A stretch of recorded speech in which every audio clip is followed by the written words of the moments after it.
Welcome peeps to the first podcast. I have here DirtMann, and Uh, I have woman with me, but right now she's driving, so she's in mute, so she's allowed to be a part of this conversation. But anyways, so what kind of airsoft topics do you want to talk about, good sir? Like I any don't know. basic I feel like questions for me? Any basic questions about airsoft in general? not that I have of, but I feel like it's always a good idea to let people know it's not expensive to get into airsoft per se. It's quite relatively cheap. You can make it expensive, but if you're just wanting to do it for like a little fun thing, you prefer to have your own gun instead of you always using the rental stuff at like fields and stuff like that, then by all means I would say go for it. But I also have to give the forewarning, always always do maybe a session or two first of borrowing rental gear and try to see if you enjoy it. After Yeah. maybe the second session, Well, if yeah. you really do like airsoft, then yeah, go ahead, start getting gear. Don't feel like you have to get gear just to play airsoft. Well, yeah, and like the best advice for that too is like when it comes to um, starting out for your first time, like he said, go to your field, run out their stuff. If you like it and you're actually into it, I would say don't spend as much as you can on everything on the first drop because I could tell you, for me personally, I didn't get everything on my first go. I just literally, little bit by little, would just get things, and I would section them out with what I wanted to get. No, I never did either. I think what ended up happening was my first session, I bought a plate carrier and some other stuff and extra magazines. When I found out later on that my gun I was using at the time was not shooting hard enough with the FPS at the field, so I just ended up borrowing a buddy's gun for the session, which was his P90. And then afterwards, I was like, I want to get a P90, and that was my first purchase, but it was barely like $150 or something like that. You, So I you barely know had a what plate. I started out with? What did you start with? What did you start with, buddy? So this was years ago. I was with a previous relationship, and we went to a Mhm. swap meet. I bought two Walmart-based airsoft guns. And you want to know what's really funny is What? when I first went into the field, especially at the Gilbert field, I was like, Hmm. oh, everybody's going to be running pretty much a Springer or something, whatever. And I went in there and I started looking at everybody's gun. And I was like, huh, a lot has changed over the years. So when I went to go get chronoed, everybody else is ranging between 300 to 350 depending on what they were using. My little battery power was not even near 200. It was at like 174 per shot. Yeah, I think because at the time, the guy that chronoed my M4, my first M4, my very first airsoft gun I got for Christmas back in like 2019 or whatever like that, which is the gun I tried to take to my first session. He looked at me like he didn't tell me the number, but like you can imagine this. He's like, imagine this is my M4. He's like chronoing it and stuff like that. He's chronoing it, and then he stops and he looks at me just like this and goes, "Are you really sure you want to run this gun today?" I'm like, "Yeah." I'm like, "What's it running at?" He's like, "I'm too embarrassed to tell you, but it's not high enough." I'm like, "Okay, Dun time for a dun. new gun."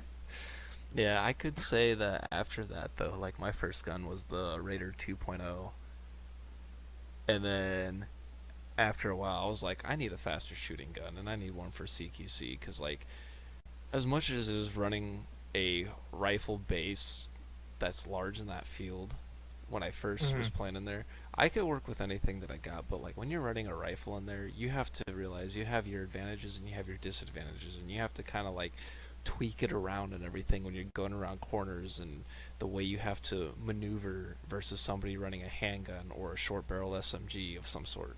So Yeah. after my Raider 2.0, I then got the ARP9. Oh, okay. I would run that, and for about 2 months, I guess the big long stick motherboard chip or whatever, um, Yeah. one of the wires got fried inside there, so Yikes. it wouldn't register semi, but it would register full auto. So I gave it Big to the yikes. techs. I gave it to the techs, and then they were like, "Yeah, what do you want to do to it?" And I was like, "Just put the Titan grade upgrade in it." And they're like, "Okay, well, we'll do that once it's we got them back in stock." So I waited about not even 2 weeks, got it in, and then after that, that worked perfectly. But I then I then turned my Raider 2.0 into a DMR with the whole Kythera set up.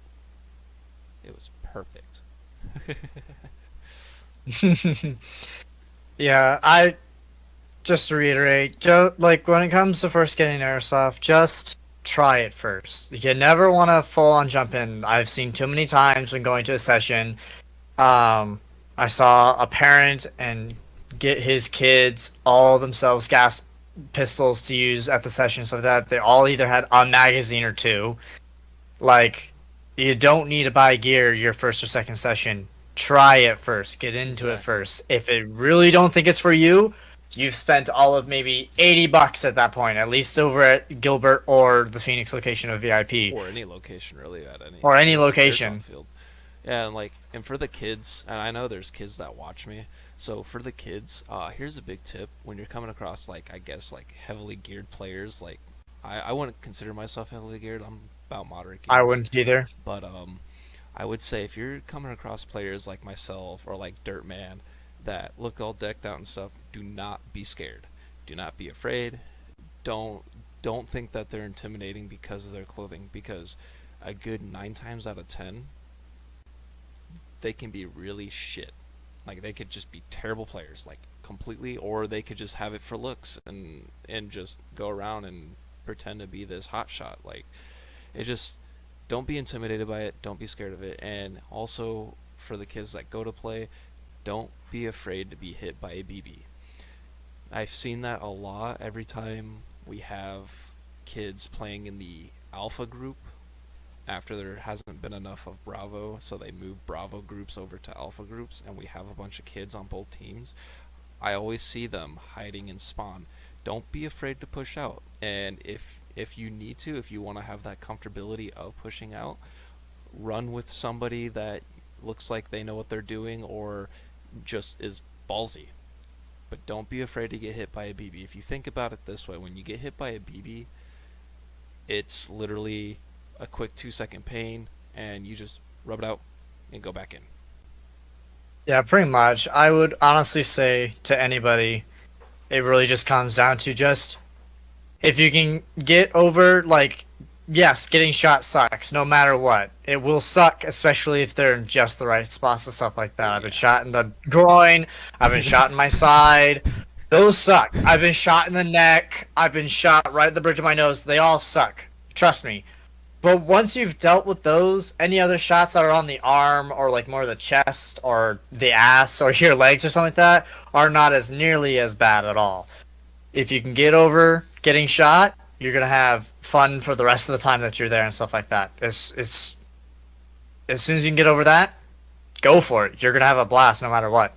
And another thing too is if you want to have less tolerant to the pain, like if you want to feel less of the pain from a BB or something, you're also going to have to understand you're going to sweat a lot doing this. But one thing that I do is I throw on a thick pair of sweatpants, and then I put over my combat pants, but you could throw on like regular pants or something right over those. And then for my upper, I normally wear a long sleeve. I'll wear a shirt, a long sleeve, and then my combat shirt, because at least my arms are double layered and it doesn't hurt as bad. So if you're afraid of See, the BBs hurting, then you'll be fine that way. Now, I will say also too, the difference of the guns and their pain tolerance, like AEGs, HPAs, and gas blowbacks, rifles, preferably. They have different kind of pains though. that too, I would agree with. Amongst also with the whole gear thing again, like don't be afraid of people who are geared up and stuff. Okay, I had no gear. I was wearing a pair of work boots, a pair of black pants, a long sleeve waffle shirt, and a freaking turtleneck scarf. That's what I was running with at when I first started playing. And then like I bought a mask and I wore like a backwards helmet or not helmet, but hat. Like and got a set of goggles. Like I looked I had the bare minimum at the time that I was comfortable with that I was like if I got hit, it wouldn't be too bad. But that's all I had before I actually got like camo pants, a combat shirt, a helmet. I wear now a hat with my mesh and goggles, some of that with ear pro like that's just over the last 6 months of me playing is collecting and buying this gear and stuff like that. That's where I'm at now. So just understand that you're not gonna look geared out. It's gonna look like a hodgepodge of gear on you. Like you're gonna look like you literally raided a clothing store in the middle of a zombie apocalypse, basically. And that's the best that you could get out of the store. It doesn't matter what you look like on the field, so as long as you're having fun and you feel like you're comfortable enough that if you get shot with the current stuff you're wearing, then that's the bare minimum that you have to make. But your minimum is anything that you're comfortable with. But I'm just saying, you don't need a combat shirt, a set of good boots, a set of like Yeah, no, you can get actual all those army over time. pants. You can just get those over time. Get them over time. Do not rush into gear. Just don't rush into gear. Okay? Can't stress that enough. Yeah, like for me, I'm also, I'm getting older, so like for the first couple of years, for those who've been on my channel and been watching every single one of my videos, you've kind of noticed my gear and my mask setup and my headwear has changed over the years.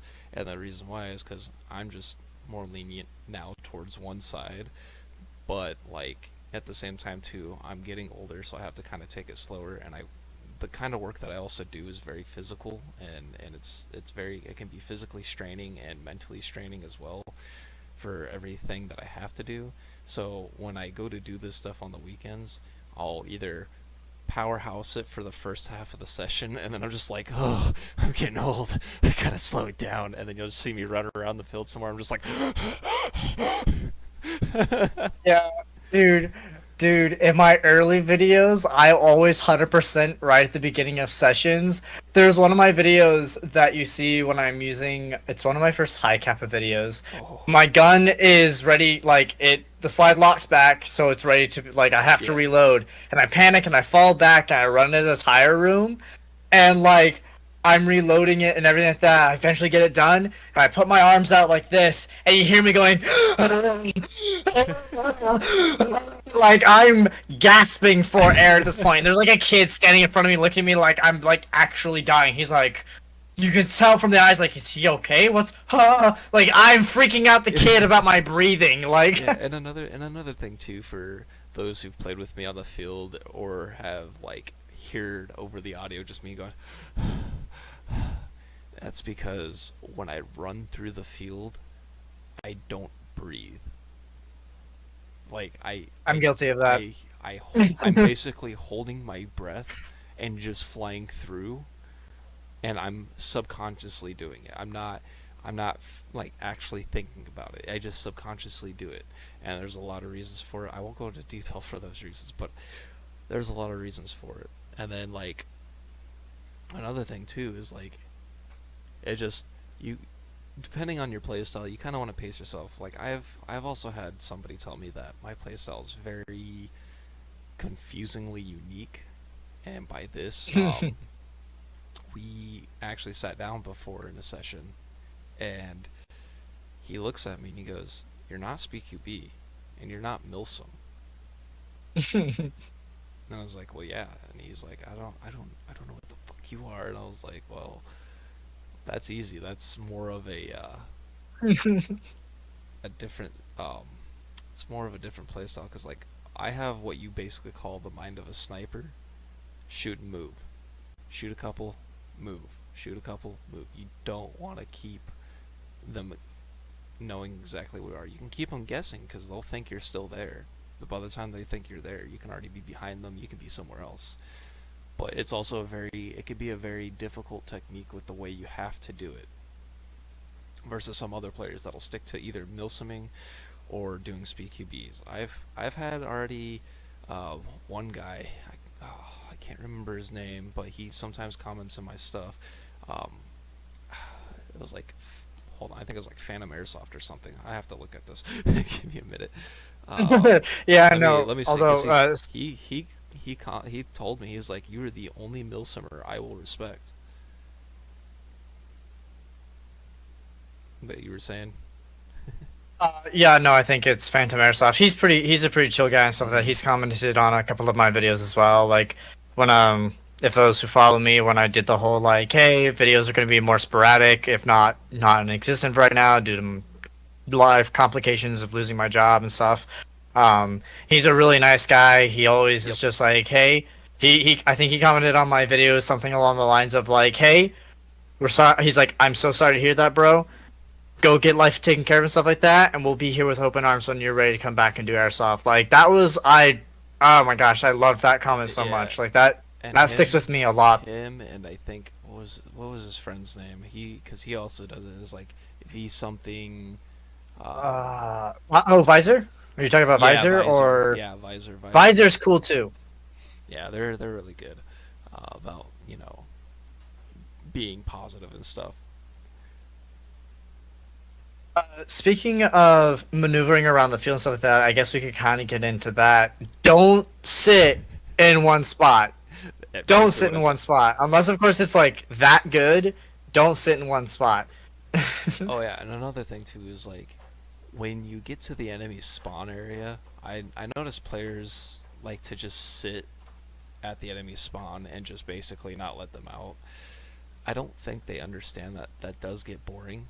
And what I try to do is at least Yeah, I'll move away about halfway from on the field and just circle around basically, just to at least let them get out a little bit and try to think their strategy over.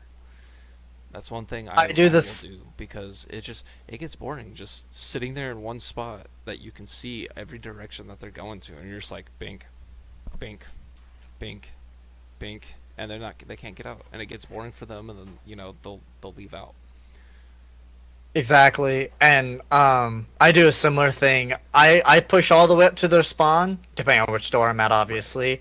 I'll get a couple guys, but what I like to do is I'll maneuver to between the different doorways that are up by their spawns, and then after at least hitting each of them once, I'll fall back halfway through the field so that that gives them an opportunity. One, I'm kind of, I guess you could say, indirectly teaching them to check corners because then that means when they push out, they're not just bomb rushing anymore. They're actually like Yeah, they're actually looking around the moving. corners, stuff like that. So indirectly, I'm also trying to help people learn how to start checking their corners.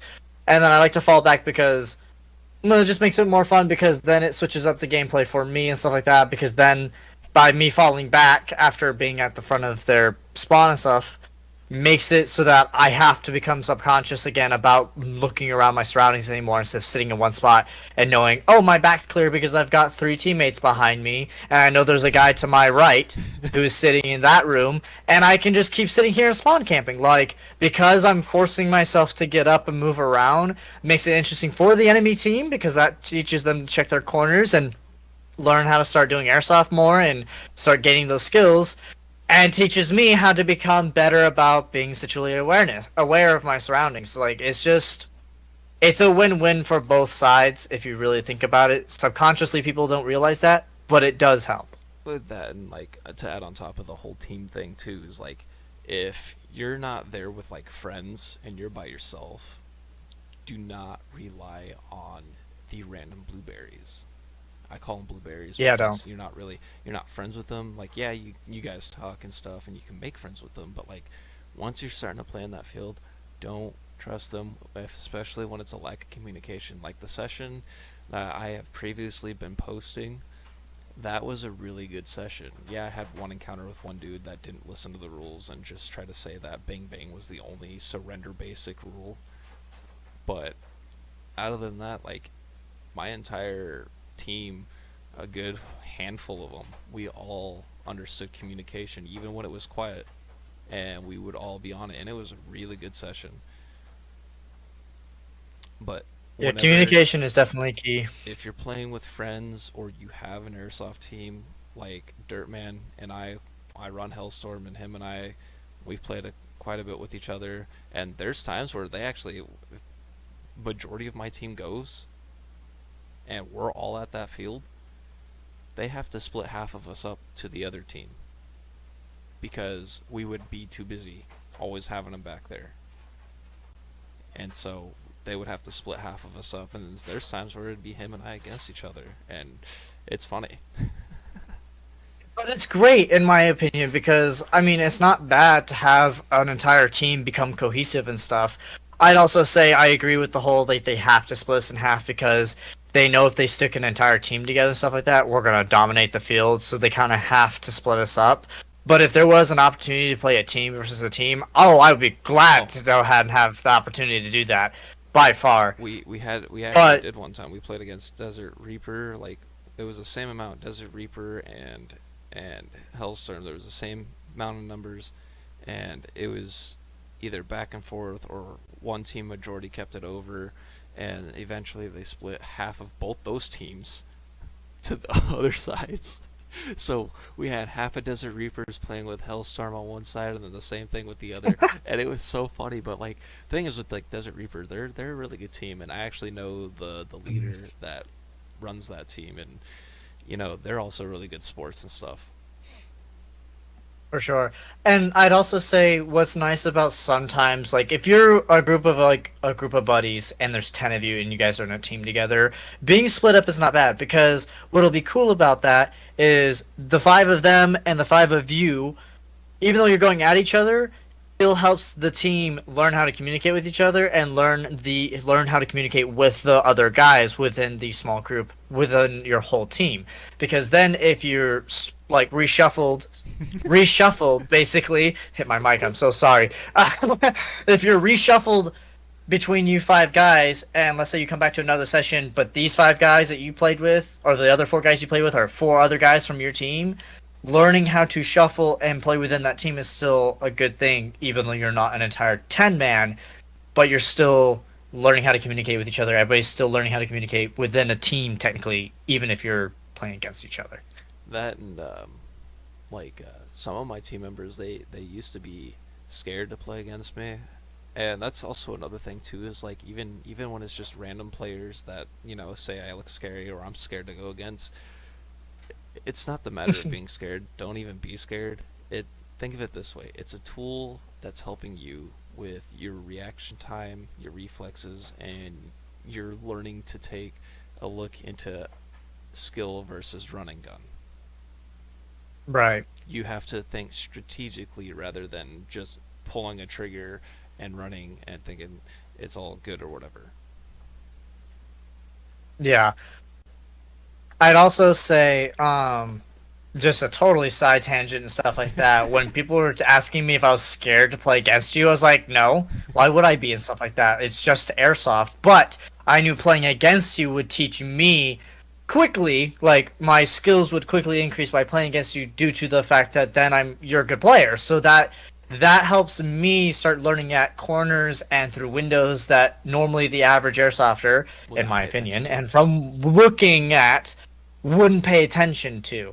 And I would definitely say because of me playing against you, I've learned to start looking at the weird places that somebody will be sitting in, and it's actually benefited me a lot. I've been actually able to get people out because they happen to be sitting in just that right corner where technically I'm allowed to shoot through like a gap that's like this big or whatever like that because technically my face fits through it. Stupid VIP rules. But the point stands that like I've learned a lot because I think there was one time there was a video I watched of yours.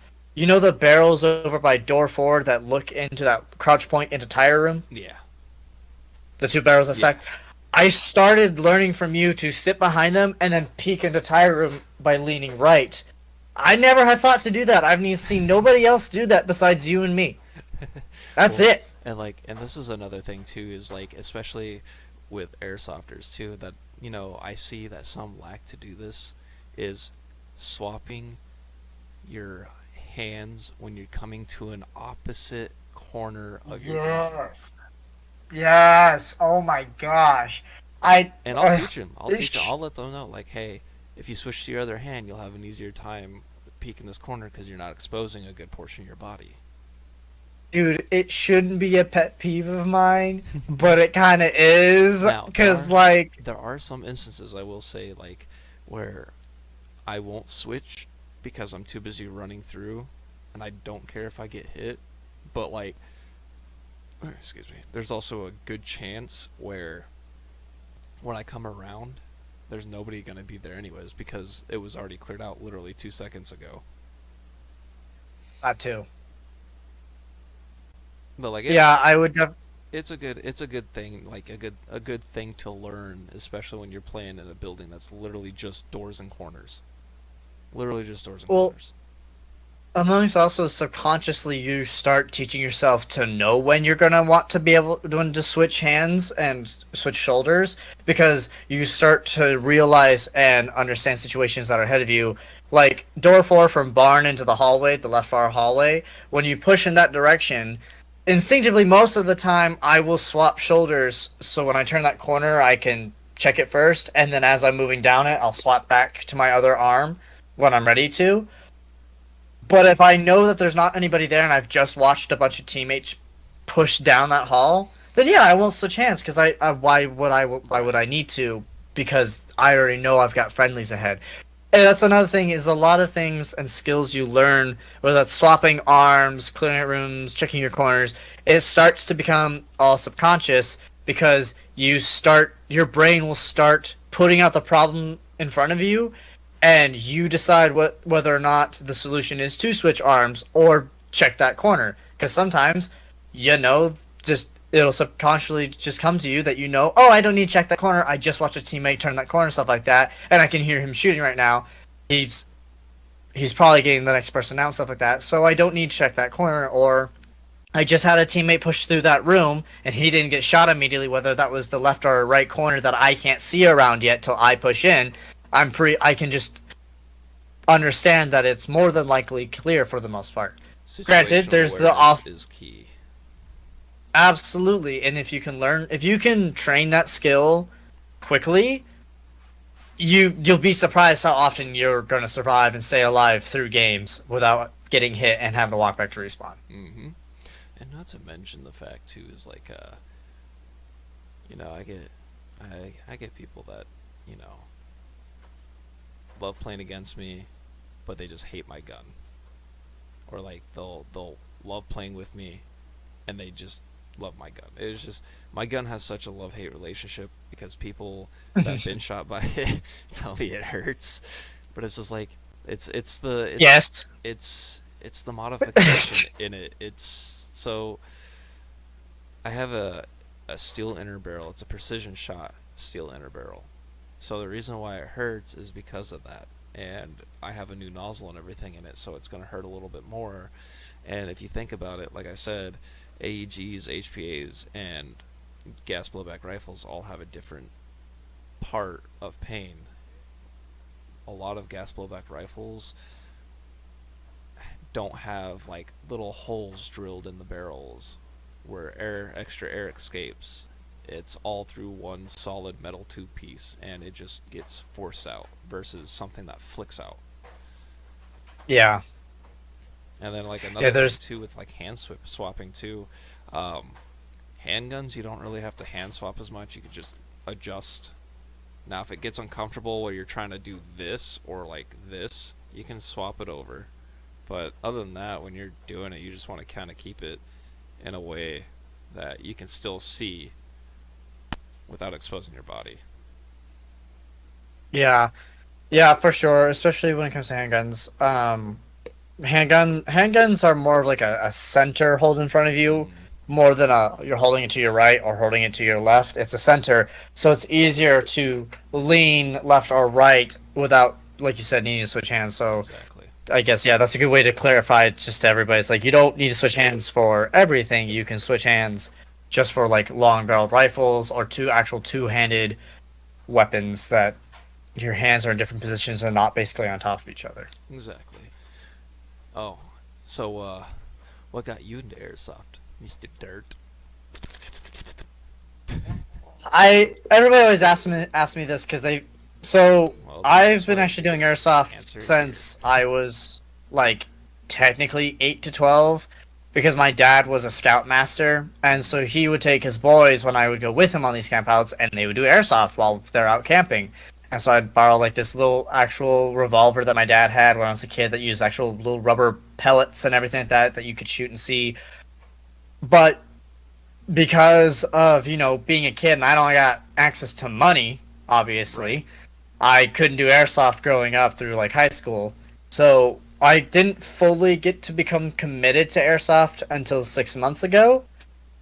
But I've known about airsoft my entire life, and I've always liked it. I've always had fun with it. And anytime I get to see airsoft guns, or I get to shoot them, or I find out that like, oh, people are bringing their airsoft guns during this camp out or whatever like that, it's a blast. Like I've always liked airsoft since I was a kid, and I've never gotten to fully commit to it until now.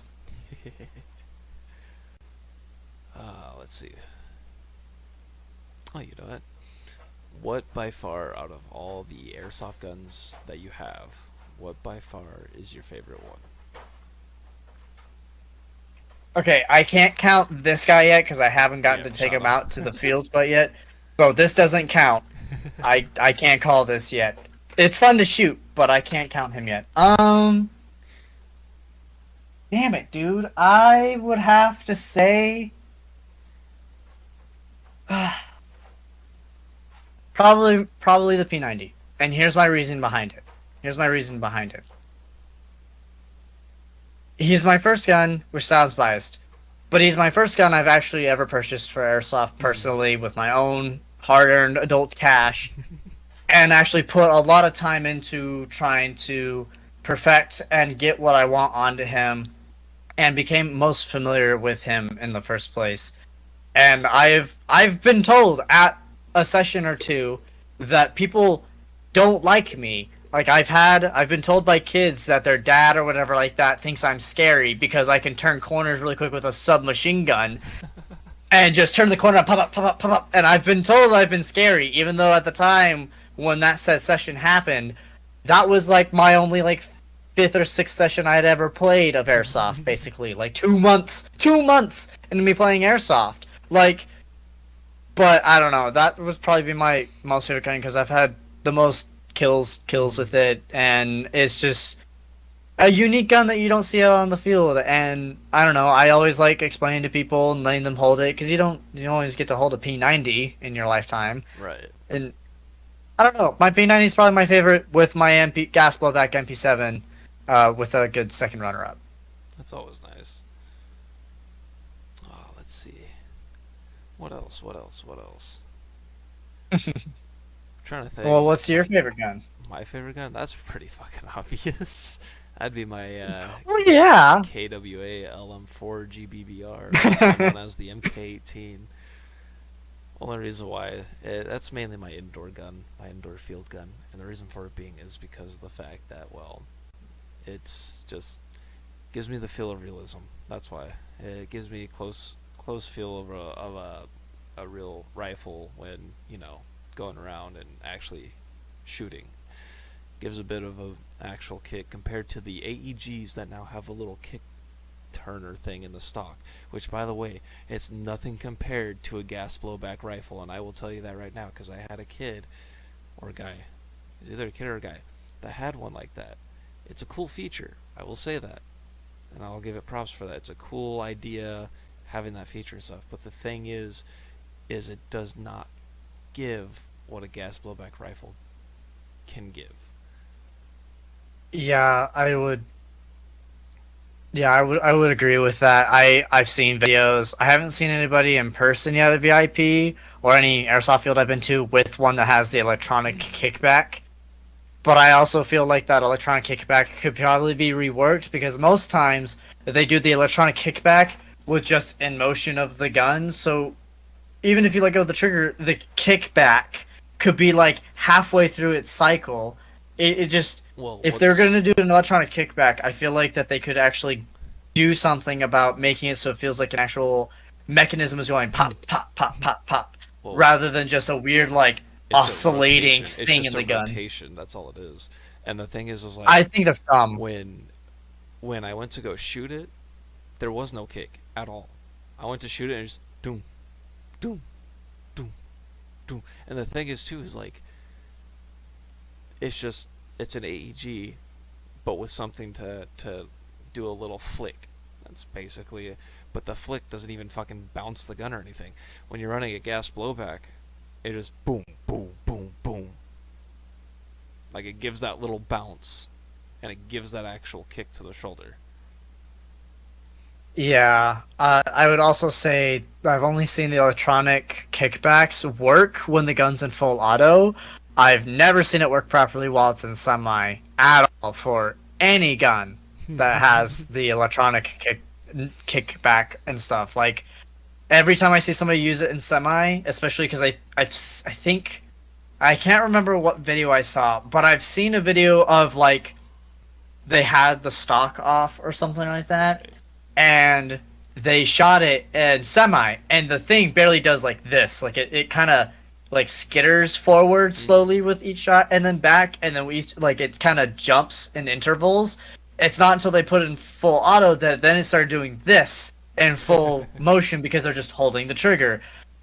I think that's dumb. It's a I cool. personally think manufacturers could rework the It's a, mechanism. like I said, it's a cool feature, but it's just don't do it for AEG, like at all. Don't Just don't do it for don't. AEG. Like that's just a downfall. That's a money back guaranteed type of thing that's gonna happen. Yeah, I would agree for sure because I think that's you're paying extra for something that Shouldn't be needed. only works that's not needed and only works when it's in full auto. Yeah, and this field doesn't do any full auto games. Unfortunately, not. Well, the reason for it being too is because there's people that'll abuse that rule and mag dump people, and just to prevent people from complaining, and also kid safety. Like that's Yeah, also there's a another thing. long list. That's also another thing too. Is like I'll bring up is I've had somebody ask me if I hate kids and stuff, and it's just like I don't actually hate them. Like I'll be I'll be kind to them in the staging area, but when we get into the um, fucking dog, fucking Eclipse, she wants to make herself a part of it. Hold on, I can tell. I'll say more in a minute. I have to entertain the people now. Continuing on about the full auto stuff, like it's really just about safety, and really when it comes to getting into games when a round starts, yeah, you can be kind of subconscious about trying to be nice and not shoot somebody in a weird spot or whatever, but you don't always have to be nice on the field per se. Or that sounds wrong out loud, but like don't feel super awful about when you shoot somebody because they have consciously made the decision to come and they know that they're going to get hurt. If like you shoot them in the jugular or the groin or whatever like that, yeah, maybe then be like, "Are you okay?" Like go up to Yeah, them and make sure they're feel like breathing and yeah, you stuff. can feel a But little bad about that and just yell out that you're sorry and stuff. But yeah, that's but yeah, continuing what I was saying though is like but when it's in the arena field, I don't feel bad for having to shoot them or whatever because of the fact that they're there playing a sport. Now, if I shoot them too close, yeah, I'll apologize and I'll take a respawn. Like the one video where I shot this one guy too close, but it hit him in the vest. I still want to go take a respawn. He wanted to go take one because I shot him. I was like, no, dude, you could stay in. Like, like that's also another thing too. Is like dealing with sweats in that field is quite fun for me. And the reason why I say that is because my brain says I want to troll the absolute shit out of them. I want to find every pinpointed mistake they're about to do and see what they're going to cry about. Because I'm that kind of guy that's going to be a complete asshole and figure out what it is you're upset about. And when I find out what you're upset about, I'll start to use it just to make you lose your temper even more by making you lose that focus on what you're trying to do. If you can get them to the mind of your enemy, then they won't be able to touch you. oh yeah, for sure. Yeah, Uh, I think here's the gas blowback everybody sees at the field. It's got the hybrid holographic sight with the 2x magnifier, and it racks like a real one because it has to chamber a BB in there. Um, it's got a 2K lumen tack light on it. It's got a PEC box. It used to work, but then it kind of just stopped working, and I lost the switch for it. It got shot off, I think. And then I have a suppressor on it and a foregrip. It's got a precision interbarrel in it. I actually am going to be eventually swapping out the buffer tube back here and the spring to Mm. make it slightly stronger so it can kick a little bit more and also hurt a little bit more. Still go the same FPS. That's fair. That's fair. I say I have to agree with you about the whole like trying to mess with somebody's mind because there was a session one time that the entire, or not the entire, but like all the good players on the enemy team were all speed softers and stuff like Oh that. Which, god. by the way, to everybody, play airsoft however you want. Just Yes. understand that you need to have a clear mind and put your Well, ego away. that It's about that it's honor it's just the amount of respect. That's all. And I and understand, the like, respect. oh, respect's is earned, not given. Yeah, yeah, I get that, but like, when you're at that field, at least give a little bit of it, and keep your head on a nice, cool swivel, and just keep in mind that not everybody there is out to get you, nor are they there to ruin your day by overshooting you and stuff. Like that's also another thing. It's just accidental overshoots. Like, ooh, it's a BB war. Calm down. Yeah, pretty much. Anyway, so my favorite thing about messing with people was I find out quite often, uh, people don't look up. So I always like to get up in the towers early games, like early rounds, like Mm. game 1 or 2, Mm-hmm. and I like to see who actually looks up at the towers and who doesn't. Because if I know who doesn't, then I like to use that when I can, when a game allows me to get up in the towers and shoot them. Because I know they're not going to be looking for me because they're just going to assume that nobody's in there at all, despite the fact that towers are allowed for the game mode. So I always like to do that. Is I like to get into the towers the first 2 or 3 games Right. and sit by my spawn to see who's going to come running up from the enemy team and take care of them that way. Because then I know that when they're running through or up to my spawn, I know that they're not going to be looking up at the tower at all. Well, that like I don't think. Let's see. There's like other things to it too as well, and it's just yeah, it can end up something else. Let me see how much time I got on it so far. I want to check. Oh, my mouse fell asleep. Okay, yeah, we got about a good 15 minutes. Yeah. But yeah, no. It's just it's one of those ones where it's a hit or miss. Like you'll always end up having a bad session somewhere. Even if it's always a bad session, there's always at least one good session in the long run. You just have to kind of stick it out and see. I have had some people ask me before if I ever played at the Phoenix location. I have. It's just it's not my cup of tea, and pretty much a good majority of the indoor fields. I live about 10-15 minutes from each and every one of them. But the Phoenix location is not really my cup of tea just because of the fact that it's just it's dealing with a lot of like sweaty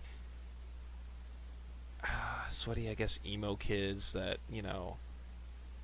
think that their pain is going to be everybody else's pain and that they don't have to do shit that they gotta you know cheat their way through. But it's just like, and they're not only that, but I feel like people's temper over in that field are a little bit worse, a little bit more worse than the Gilbert location. I would agree.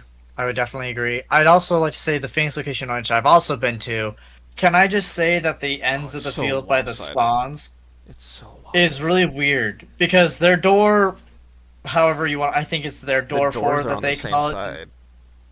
The doors are on the same side, amongst also, the side that has like the individual rooms all lined Yeah, up by the car or whatever. yeah. I see nobody over there at all besides my own team if we're on that side. Same on the other end with all the little hallways. The only people are going through those hallways are literally the enemy team or your team. Like nobody's ever over there. Most of it happens only in the center of the field by the little areas with the walls, the half walls and underneath the Yep. tower, up in the tower, and that wide open area, basement, and the other tower. That's the only time you ever see fights. It's just this weird thing of people just peeking the corners, looking down towards the other end, and just seeing if an enemy is there or not. That's about it. I feel like the Well, Phoenix Field should get a little bit more redone and kind of I would agree. rethink their placements on everything Because like if you look at it for Gilbert, like Gilbert's field, yes, it's a lot of doors and corners, but you know they also like to switch up the field a lot. That too. Like They've got a they lot of change it up. obstacles that can move. And you know Yeah. I've been watching Turt's Airsoft, and I've been talking to him. You've even been talking to him, and Cool guy. Really cool guy, by the way. yeah. And I've watched him play at the Phoenix ones, and it still looked the same as when I went there a year and a half ago. It was this. I watched his Phoenix video. It pretty much played out similarly to mine from back on Labor Day last year with my dad. Like I I could tell that he and I not think similarly, but I went to the same locations that he did in my video by like cutting them up by walking, going all Yeah, the way down that far left side, looking down to the right, and seeing all of them and just shooting them. Like that's as far as you basically need to go to get anybody. Like you don't need to push up any further. right. And it's just like people don't really have the smarts for it. Which I'm thinking about getting my other SD card and running my little insta action and swapping in between where this is facing me, and it sits right over here. I have a rifle mount on the side for it, and I can do nice gun to face shots. But I also kind of want to wait to edit that kind of video stuff when I get a better RAM system and stuff, because that stuff's just way too slow. Well, and I'd also say you could probably use the 360 in such a way that it's both in tandem as a Well, face cam. this isn't a But 360. oh, it's not a 360. No, Sorry, no, I it's thought you just said it an was a no, it's 360. just an insta cam, like an insta action cam, and it takes like 3 minute clips every time, and it's under one charger, and it's only itself, Yeah, which I don't mind. it'd be cool running it soon. Yeah, I don't mind. I just got to figure out how I'm gonna set it up because I have the rifle camera mount somewhere, and then I might do what Alger has done before. Algebra. I don't think I've. He's a part of the Oh, yeah I. he's a part of the team as well. He did the lock in with us 2 Septembers ago before he moved back to I was Cali just and stuff. watching that video. Yeah, I literally was just watching. I have it up right now as we speak. yeah, that was like 2 years ago before he moved back to Cali. Um, yeah, he would set the camera down somewhere and like do the recording of like action shots, I guess. And so I kind of want to do what he did, and it gave me an idea to do that, and obviously that credit's going to go towards him for that idea. But it's Oh just yeah, like for sure. at the same time, it's kind of hard to trust other players not to shoot at the camera. I get that I have a case and That stuff, but it's just like, do I really want to deal with players shooting the shit out of my camera? Well, one, shooting your camera, and two, there was a time I was playing. I was playing with Turts. I was playing with Turts a couple months ago, and he watched me throw my Thunderbee grenade into tire room.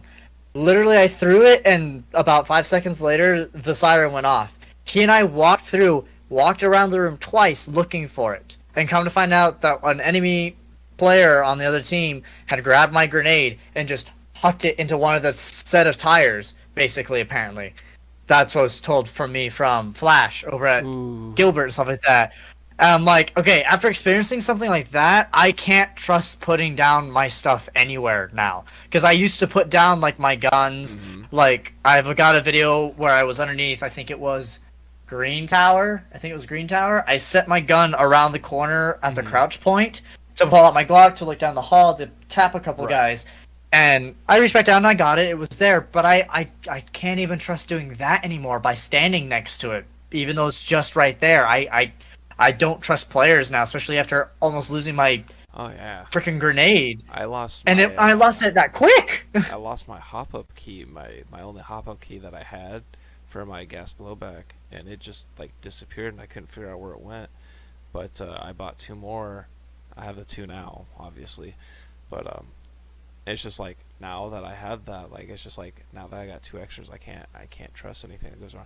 And that's also another thing about like Gilbert is like people's stuff. There's people that will dig through people's stuff and stuff will go missing, and it's just like it's not right. It's like, dude, if you really want something that's like that, go get it yourself. Don't be stealing out of people's bags. Like, it's not right. It's not cool.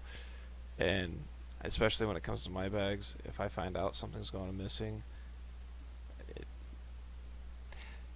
there's gonna be no words because I will find it. I haven't I haven't lost anything yet personally, but I also my pistol case that I typically bring with me that's holding my pistol, I throw my phone, wallet, keys, anything that I know Mm-hmm. that's actual money worthy gets put in there, and I lock it up immediately right at the beginning of a session. Like, and if I Right. need it, I'll unlock it and I'll pull it out and use it, and then it goes right back into the case. Like, I feel afraid to put my stuff into just my regular backpack.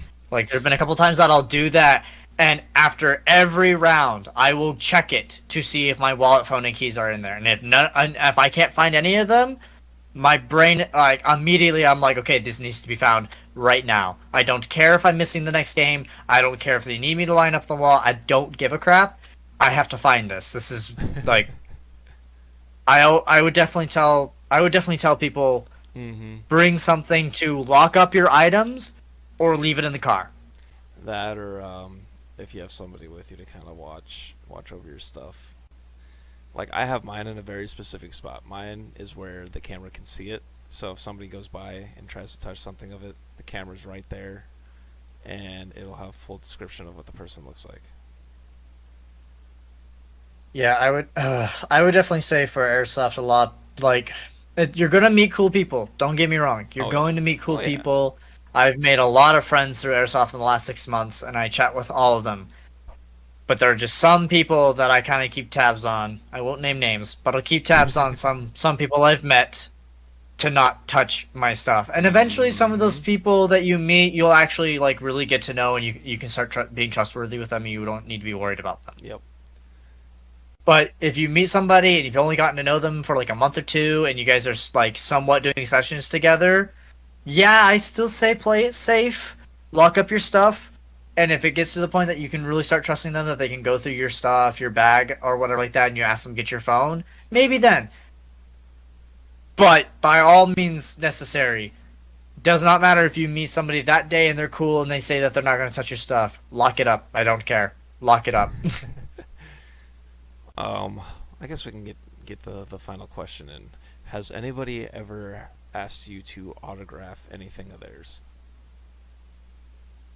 No, not yet anyway. But I have been recognized twice That's over at good. Gilbert That's good. without indirectly telling somebody about my channel. That's good. I was I was chilling out by where we normally sit, Yeah. and a guy, I'm like on my phone, I'm just chilling, I'm like waiting for the games to start. I'm already chronoed, I'm doing the 15-minute wait and stuff like that. And I'm chilling, and a guy to my right goes, "Hey, is this you?" And he turns his phone around and faces it towards me, and it's my channel. I'm like, "Yeah, that's me." And he's like, "You just got another subscriber." I'm like, "Oh, okay, cool." Like, that's. And then there was another time. Oh, who was it? There was a kid I think that recognized me. I think there was a kid one time that was walking past, and he went, "Hey, wait a minute!" And he recognized my P90. He's like, I think he was like, "First of all, that's a cool gun. Second of all," he's like, "I recognize your gun from somewhere. Are you a YouTuber?" And I'm like, "Yeah." And he's like, "Your the voice sounds familiar too." the fanatic original question with anybody with a GoPro. Are you a YouTuber? Seriously. But I eventually love he's it. like, I think he asked what my subscriber count was or something like that. And I was like, "Oh, it's like 150 at the time that he asked."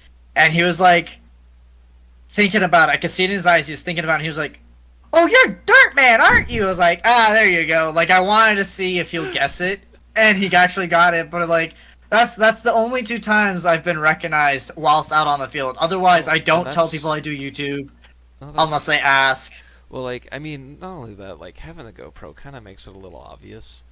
And if they ask what your channel is, yeah, I tell them. Like, that's the thing with me as well. Is like, I haven't had anybody like that's the same with you. I haven't had anybody ask anything like that from me yet, which that'd be a cool thing.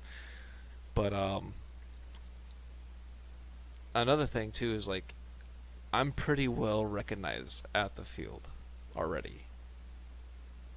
Like every time I go in, if somebody sees me, like they'll see the gear and stuff, and they'll kind of think about it because I don't often show my face on camera, and like when I'm in person, it it's like, oh, he looks familiar, but I don't know if that's who I think it is. And then once they start to see me, then they'll realize, is that him? And they're like, that's him.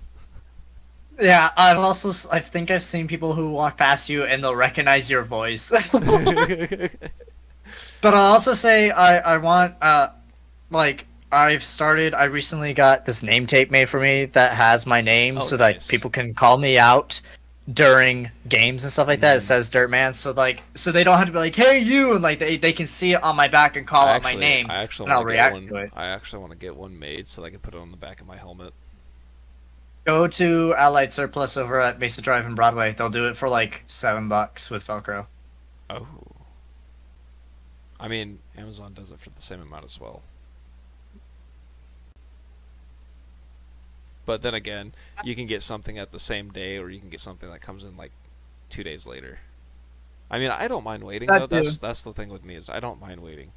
And I don't either. the one thing that is very true that I could say this about any shipping company when it comes to airsoft stuff, Evike does take like a month to 2 months just to ship something to your place, and especially because this is another thing is like they're in California, their whole thing's based out in California, and we live in Arizona. It's not that long. It's like a if it's in a semi truck, if it's in a semi For truck, or if it's on a plane, it does not take anything longer than either a 15-hour drive or a 2-hour flight. Well, I'd also like to say though, even though Evike is located in California, and I think they're opening a Texas location soon, apparently. I It's not think gonna be the that's what I same heard distance. recently. They're about the same distance, give or take. But you also have to understand, like, well, and it depends on the item you're ordering from Evike and what it That is. well, That and will also definitely there's other people what it too. is. There's also other people too, and their staff too. So I mean, there's that to Yeah. keep in count. Two, because we live close to the California location, it only takes it a couple of days to get to us. At least a couple of days. I wish it I've had was. I wish it was. Really? I For wish it me, was. I've had stuff in within like less than a You know how week. long I had to wait for my fucking adjust hop ups for my canopy No, bag? for me, I had to wait for a month for those bitches. I had to wait a month for no. those bitches. I think the longest time I've had to wait for something I think was my Thunderbees, and like I think I was buying like silicone oil, so it had to be ground. But Right. everything else that I've ordered will come. Will I have my P90, Mm-hmm. my what else? My P90, my M4 that I'm working, my M4 build I'm working on right now. Mm-hmm. All that stuff came in like less than a week for me at least. And I didn't buy like, oh, I want it within a couple days. I paid their like cheapest like saver money, $5 whatever or less thing, and it's still and they're like, hey, it'll be next week or the week after it'll show up, and it'll either get there by the end of the week if I order it Monday. It'll come in like Friday or Saturday, or like the following Monday, Tuesday, or Wednesday, and I barely have to like wait a week or a little over. I actually no, I don't think I have actually had anything less than a week. I take that back. Uh I'm huh. mistaken. Uh No, huh. Uh I haven't huh. had anything less than a week. Yeah. I Well, now mean, that I think about it, I realize I didn't have anything coming in less than a week. But I've had things come in less than 2 weeks. yeah, something like that. Yeah, evac takes forever for me for some fucking reason. That's strange. Oh well. Yeah, I'm not worried about it though. I mean, I have something coming from them for e-bike anyways. The matrix mesh little mask thing that only covers here to Yes. protect your teeth. So I saw a guy run that with the um, lower face mask over that, and they allowed it in the field. So I still want my nose protected, so I bought a like a full face kind of like the airsoft rental vests where if the BB hits Yes. it's like a mat. So it's basically like that for my Mhm. face. So I could put that there Oh, and then okay. that over it and then my ghost mask over that. And then I literally will have just the goggles over my eyes. Gotcha. Okay. So Yeah, I've that'll been be. considering getting a similar face mask that you have, where it's just that front piece, Mm-hmm. because personally, I'm getting real tired of my mesh mask, amongst Mm-hmm. also it's kind of breaking down on me right now. Mm-hmm. So I've been considering getting something that's just better and a little cooler looking, in my Well, opinion, that'll that look like good. it doesn't fog up as much. Like I had that on for like a good 2-3 hours, trying to get pictures and videos done yesterday, Mhm. and not one did it fog up. Yeah, I'm kind of over the mesh, just the entire mesh mask. Mm-hmm. I don't like it. I don't think it. Well, and our I ears are protected from our ear mores, so we're good. We Yeah, just pretty we much. so I would say still bring your mesh mask if you do get one. It's only like $10. So if you do get one, bring your mesh mask still, and then see with Yeah, the field if it's all right with them. Because if they say it's all right, then we don't have to worry about that anymore. yeah. I also want like better breathing, a better way to like get air in because I Mm-hmm. can't wear. I've been meaning to get an OD green balaclava Mm-hmm. to wear, but I can't. I typically do it to keep the hair back, and typically I like to have it also over the mouth Right. so that like the beard hair isn't like sticking through the mesh mask and looking weird Right. and stuff like that. Like I want it all covered up so you just see the eyes. Well, I have to stop doing that because I have a hard time getting air in and out. But I know that that mask that you wear already, especially along just underneath the eyes, it's all like open Yeah. and like you can get air in and out of it. And so I'd like to do Well, something similar to that. yes, it's nice and stuff, but at the same time too, like the heat still gets trapped in that, and then it kind of starts to condense, and then it starts to kind of like fog in, and it gives me a little bit of fog, not too much, but a little bit of fog, and then I'm just like, oh fuck me, so I have to keep moving. But yeah, I think we should end it on that note. Yeah, I think that's a good way to end it. I definitely look forward to talking more and stuff like that. Oh There's yeah. a bajillion things going through my mind right now that I want to start jumping onto and topics and stuff Well, like I that just guess because I guess we'll have to put that on the next one, and then for anyone that wants to comment down below any questions that they have or any kind of like got to. things that they want us to talk about airsoft related, or like even questions that are airsoft related, what has I guess anything that has to do with it, um, feel free to let us know, and yeah, we'll see you guys